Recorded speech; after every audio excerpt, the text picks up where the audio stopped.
question is not, does every business have to like now add a non-binary option if they put man or woman on their like, you know, advertisements or online or anything like that? That is not the question. That's not what the court deemed was illegal here. What's legal is if somebody comes to you and says, hey, can you reasonably accommodate me on this question because I don't want to pick a gender and this was not going to do anything to your bottom line business plan. You kind of have to do that. That's the rules. That's the law.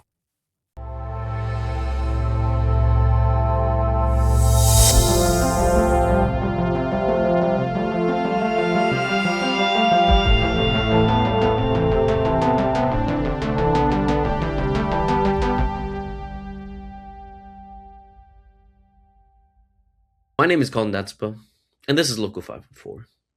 In today's episode, we're talking haircuts. Specifically, one landmark legal case in Quebec that has caused quite the uproar among conservative pundits across Quebec. It's just a haircut. How bad could it be? Well, it gets pretty bad. The case centers on a non-binary person, Alexe Frédéric Migneault. Alexe brought a complaint to the Human Rights Tribunal after being denied service at a hair salon. What followed that was a 3-year legal battle that ended with the Human Rights Tribunal of Quebec ordering the hair salon to pay $500 for refusing to accommodate Alexe. 3 years is a long time, and court documents are incredibly dense. To unpack the case, I'm joined by the lawyers Geneviève Grey and Max Silverman with the Grey Casgrain law firm that represented Alexe. They walked me through the legal arguments, the decision itself, and how the story was, at times, improperly covered in the media. Here's the interview. Today, we're talking about haircuts. Not one for me. Although I might be due for one, we're talking about one haircut, or specifically a legal case around a haircut that has really set the pundit world on fire. There's reactions from across Canada, and of course, your usual right-wing pundits in Ottawa, Toronto, Montreal. Everyone's talking about this case. What is this case? This is around an individual named Alexe Frédéric Migneault, who was on the receiving end of $500 ordered to be given to them from a hair salon. In this case, reached the Human Rights Tribunal of Quebec. But clearly, there's a lot going on here, stuff that people are not understanding, myself included maybe at first. And to really set the case clear, I have the two lawyers who were representing Alexe. I have Geneviève Grey and Max Silverman on the show to talk to us about this case. They are from the Grey Casgrain law firm. How are you two today? Amazing. How are you doing? I'm doing great, thank you. Great as well, thanks. So, tell me. I did my best to kind of describe the case there. What was going on? This is the initial incident, I believe, happened in February 2023. Can you walk us through that, Max? Sure. So this individual sought to get a haircut. Various things going on in their life, that one of which was that they needed a haircut. That's just important for why they claim damages later. And they found this salon that rather than charging, a certain price for men's haircut and a certain price for women's haircut, this salon based in Metro, the Longueuil Metro station, they offered a rate by the minute. So they were charging by the minute rather than, a fixed price. And Alexe Frédéric Migneault thought that this was a good way to avoid having to pay a gendered tariff and have to, get into, well, which are you going to charge me, etc. So Alexe was actually really excited when they found this the salon, and they went to the website and they decided to try to book an appointment. And while trying to book the appointment, they were confronted immediately with a page where they had to immediately make the choice: am I a man or am I a woman? And those were the two choices. This was particularly weird because, like I said, it's not like there's, one price for men's cut, one price for women's cut. It didn't really make a lot of sense in the first place. But they're an eminently reasonable person, despite what you might read in some of the coverage of this. And they called the salon and they said, "Listen, I'm not a man, I'm not a woman. How do I make an appointment?" And the person said, "Oh, no problem. Pick the one that best corresponds." And, for a non-binary person, which one are you more? Like, yeah, sure, you're non-binary, but pick one. Like, that's not really a fair answer. So Alexe said, "No, I can't really do that. Is there another way to make an appointment?" And the salon said, "Sure, we could make an appointment for you on the phone, or you can come in and make an appointment." And Alexe Frédéric said, "Oh, that's great." And then there was a but. The but is, we're going to charge you more, if you want to do that. So more per the salon, minute. yeah, Which so wraps that up per quickly. minute charge, there's one rate if you take the appointment online, there's a higher rate if you take the appointment by phone, and there's an even higher rate if you take the appointment in person. So this our client wrote to the salon and said, this doesn't really work for me. It doesn't make sense that I have to pay more just because you chose to have this barrier to my access. Is there any way you can accommodate me? And the salon wrote back and said, not really. Like, these are the options. Just pick the one. It doesn't really matter to us. We don't change our price based on which one you pick. Just pick one or the other. It really doesn't matter. We got lots of gays here. There's no problem. Like, this is a line that they kept coming up with throughout the trial, which was rather absurd. Of, "Oh, don't worry, we love the gays." Those sorts of lines. Reassuring. And so, yeah, exactly. And then our client very respectfully and responsibly wrote back and said, "That doesn't really work for me. I think you have a duty to accommodate me. You can't just take an appointment for me. All I want is to get my haircut and not pay more than anybody else around me getting their haircut." The salon said, "No, we can't do that. We can't set a dangerous precedent like that. It would just open Pandora's box of everyone wanting special accommodations for their haircutting needs."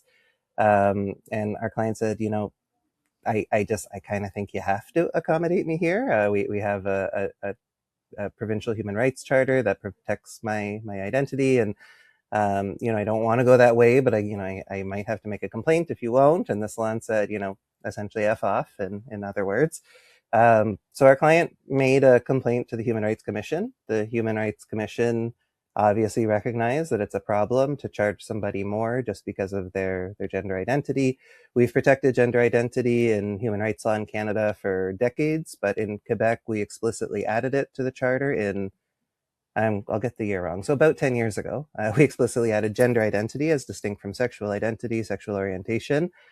And so the Human Rights Commission obviously said, yeah, this is a problem. They approached the salon. They said, can't you accommodate this person? And the salon said, nope, we can't. We don't want to open this Pandora's box. And the Human Rights said, okay, you have violated this person's rights. You should pay them $500 as a dédommagement, like a civil penalty. Damages. Yeah. Damages. Thank you. And the salon said, no way, we're not going to be shaken down by these, mafioso.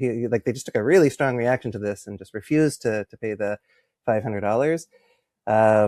They did at one point offer free haircuts to our client instead, but still not offering to make the appointments. Our client still would have to go through the online system. Anyways, so the Human Rights Commission, said, well, no, you owe them this money. So our client took it to the Human Rights Tribunal, which is basically the Human Rights Commission makes an assessment. They try to get the parties to agree on a mediated settlement. So they try to get everyone sort of on the same page. And if that doesn't work, it goes to the tribunal, which is like the court part of it. So that's where we represented the plaintiff in this. And I don't know how. Do you want me to get into the case or stop with the background? I mean, I'll stop you right there because so far this is like so much detail that I have not gotten from these articles that have been coming out in the last few weeks.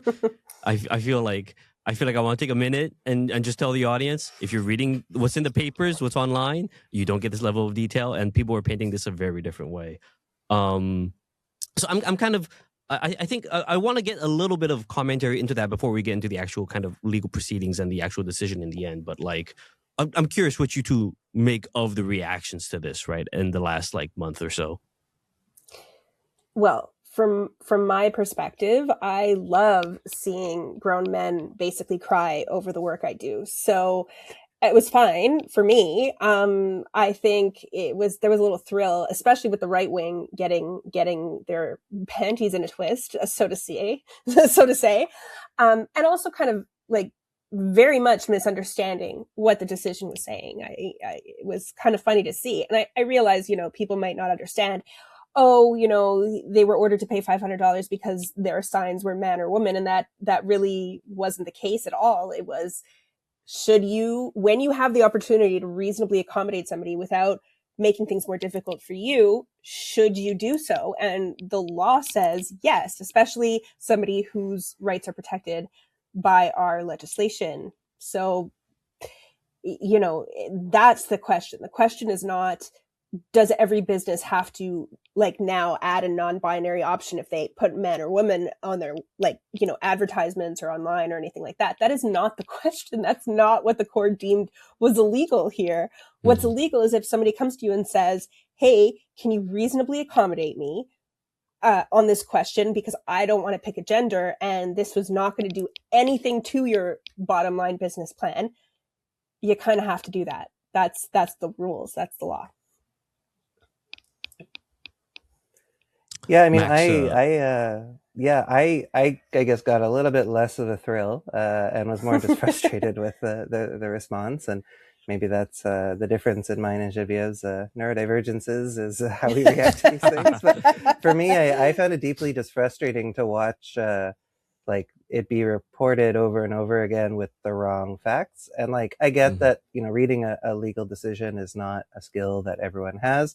But ultimately, it seemed to me that none of the journalists who were writing about this had actually just sat down and taken the hour to read the 20 pages and understand what it was saying.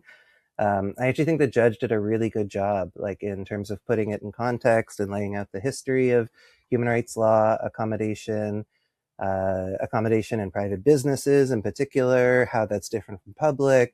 The fact that no one's asking anyone to change any policies. It's really just about this a question of accommodation. I thought the judge did a really good job of laying it out and laying out this case, laying out the history, saying what, she did find the salon did wrong, what she didn't find the salon did wrong. I just thought that the judge did a really good job. And it was clear to me that most, I don't want to say everyone, but I'm tempted to say everyone writing about it had not just taken the time to read the 20 pages before doing so.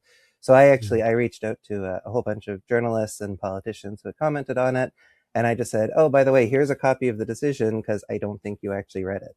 A couple got back to me with some earnest responses, but for the most part, it was clear that they were not interested. They were interested in feeding a scandal.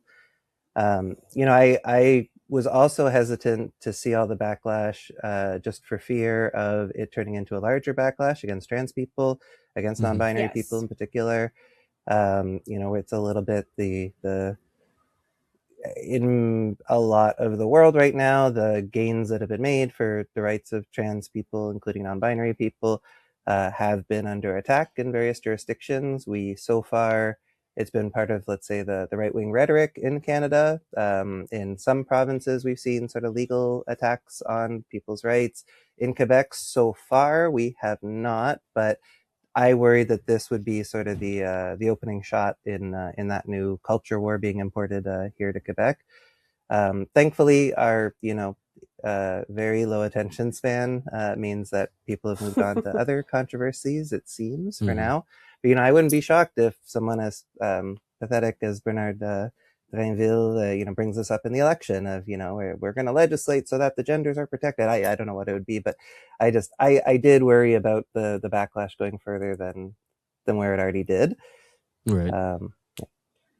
And I think I'm pretty desensitized to the right-wing rhetoric at this point. So, my thrill at seeing them, go crazy about it was really just, in that sense. Of course, I think there was a worry that this would hurt our client and hurt the movement. And that's always going to be an issue with everything we do. And whenever you're protecting human rights, I think that that's always going to be a concern. How is this going to affect our clients? How is this going to affect the various people who are affected by this? But I did enjoy seeing the meltdowns, I have to say.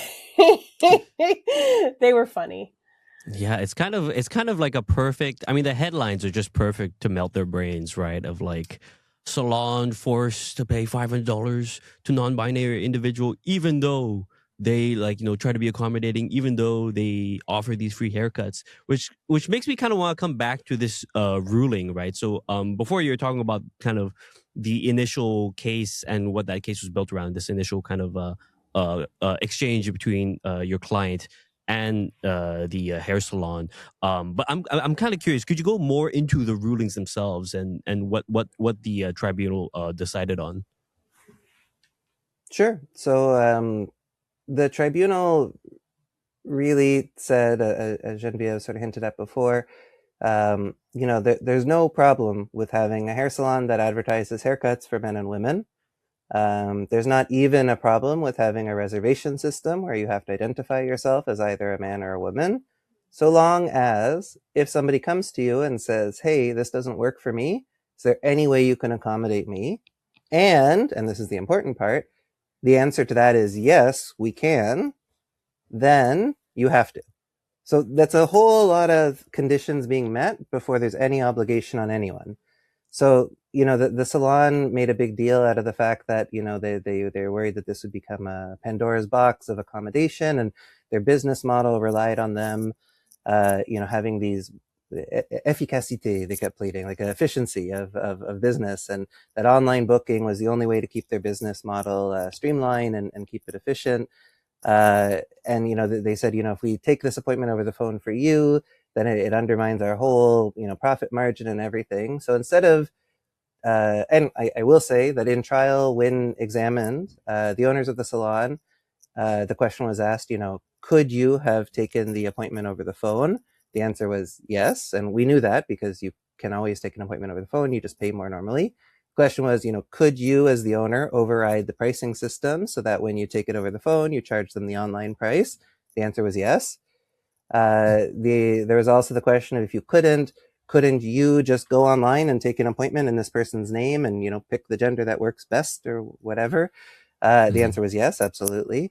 So any of these options would have taken, I'll be really generous, 2 minutes for the salon to accomplish in order to, I think more realistically, 15 seconds, but let's say 2 minutes for the salon to accomplish. And they said, that would be a Pandora's box of problems. And so instead, they spent 2 years fighting this person, exchanging emails and emails and emails, going to the Human Rights Commission, defending themselves at the Human Rights Commission, hiring a lawyer based on what they pled in court. They asked for damages and having to hire a lawyer. They'd asked for $5,000. So we know they spent at least $5,000 hiring a lawyer to fight this, spending a whole day in court with us, all to avoid just saying, oh, sure, let me just take that appointment for you. And that's what the judgment really gets at, is that, it was easy for you to accommodate. This person laid out what they needed. It was perfectly within your abilities. It was within, it didn't undermine your business model. It didn't create an undue burden on you in any way. And in that particular situation, you should have just said yes. And I mean, it wouldn't have been public at that point because now it's public. So, what would have been the best thing to do there? And of course, it begs the question, if somebody who's blind and can't necessarily go online calls them and says, hey, can you accommodate me? I can't actually go on your website. Obviously, they would do that. Obviously, they would do that. And they said as much under oath. So where is this? Well, we didn't want to. This is where the problem comes. If you pick and choose whose rights you respect, who you'll make an exception for. When we have a charter, when a charter specifically says that a gender identity is a protected right, well, there you go. There's a consequence. And it's a very minor consequence, all things considered. Like it's $500. It wasn't much. That was the reason that the commission didn't want to get involved in before the tribunal. They're saying, look, you do owe this, but, it's such a minor amount. We're going to move on. And, this person can pursue you if they want. This is an option. And that's what the court gave. I'm curious about the actually no. Before I get into my next question, I think so. From what you both described, it seems like I think what stands out to me are those instances, right, where it's actually like there could have been the accommodation, which is I think important to note for audiences, right? It's not that like I feel like everything I've read made it sound like Alexe, your client, was just being incredibly difficult and not accepting of their accommodations. Where when I'm hearing this from you two, it sounds very clear that actually these accommodations that was asked for and clearly could have been done were actually not given to your client. Absolutely. That is the key difference from what the rhetoric has been online and what the reality of the judgment, which is what it says, and what was heard during trial. This is the key difference. I mean, I have seen the owners going around to the media and being like, we did everything we could, but that's simply not true. That's not factually accurate whatsoever. Everything you could have been would have been to say, sure, we'll give you the reduced rate. It would have been private. It's not like everybody would have known. But the other important thing to mention is that the percentage of non-binary clients that they have had or that they've been aware of is so minor. It would not have been every other person saying, hey, I'd rather speak to a person on the phone than make this appointment online. Like that wasn't going to happen. I mean, like, I don't think nobody wants to not go online. They don't want to have to call somebody to make the appointment. That's the whole point of this, right? We want to go online and not have to talk to a soul to make that appointment. That's what we want to do. Nobody wants to talk to anybody to make that appointment. But I will say I don't mind talking to people to make appointments. For the record, I mean, okay, this is a generational difference, I think. Yeah, it might be. That might be it. I mean, Max and I are millennials. Like, we do not want to talk to a single solitary soul when we make an appointment. Let's just use the internet. Thank you. No, totally. Unless you need an accommodation. And you know, like, much hay has been made of the fact that Alexe Frédéric Migneault is, you know, an activist for the rights of non-binary people, as though that's a problem in the first place. Like, there was a time that we celebrated people who fought for human rights and what have you. And, you know, it was in the trial, the other side tried to make a big deal out of this, of like, oh, it's a professional complainer, someone who just complains and protests everywhere. And they found a publication that Alexe Frédéric Migneault had published, I think on Facebook at some point. And it's basically a list of all the discriminations that this person has faced in their life from various businesses, agencies, etc. They tried to plead, you know, like, look at what a complainer this person is, basically. And it, you know, you could also read that as, look at how much discrimination this person faced. But what I actually found the most interesting in that, and this is another, you know, it's important to read things before you talk about them. In the post in question, there was maybe, I don't know, 50 instances, 40 to 50 instances. And if you actually went through them, rather than just look at it and say, look how many complaints this person has, but if you actually read what Alexe Frédéric Migneault had to say about this, the vast majority, maybe 95%, it was like, here's the discrimination I faced. What did I do? I contact the company. What did they do? They apologized and said, sorry about that. How about we accommodate you this way? Result, fully satisfied. This company is great. And time after time, it was that over and over again. There were no human rights complaints. There were no lawsuits. There was no petitions. There was no nothing. It's just a person trying to access the services that everyone else gets access to. When they're denied it, they contacted and said, hey, can you give me access to this thing? And where the vast majority of entities said, oh, sure, let's work that out for you, there was no problem. That was the end of the story. And I that's, you know, certainly not how it's been covered and how our client has been covered in particular. Yeah. I think there's just some quick reactions off that. Like, I think going a little further back, you know, when you're talking about this Pandora's box, you know, the salon owner talking about this Pandora's box, it sounds like that was the box. You know, it sounds like there's a very easy way to avoid this whole I guess publicizing, right? Like you're saying, of this interaction, right? That this salon kind of like continued to go down out of the fear of opening the box, but now it's like such a public affair. Now it's like, it feels like the box is open. And it's also interesting to hear about Pandora's box, or this claim of Pandora's box, when the amount of, like you're saying, non-binary clients and maybe accommodating their specific haircut is so low. I also, you know, I think there's another thing I was thinking off that. I'm like, you know, there's only so many different hairstyles people can have, you know, so many different hairstyles and lengths. I'm like, I'm sure that is a finite amount that, you know, that there's some easier way to manage. Absolutely. Geneviève, you're going to say something. Yeah, no, absolutely. This should not have been a big deal. And what's very kind of, I guess, frustrating, but also funny to see is the misinterpretation where they're like, they now companies have to, sign for put signs up for non-binary. And it's just such a non-reaction, such a listen, I don't know. It's just not true. I mean, the fact is that company did not accommodate. They didn't go out of their way to accommodate. They didn't go out of their way to be fair or reasonable with this person. And saying, oh, well, they're an activist, so we don't want to cater to this. I mean, activists are still human beings, and people really lose sight of that, right? Activists are just human beings who want the world to be more fair. And sometimes they're wrong, sometimes they're right, but that I was very happy to read the judge say, just because this person is an activist doesn't mean they don't have a real complaint or a real issue here.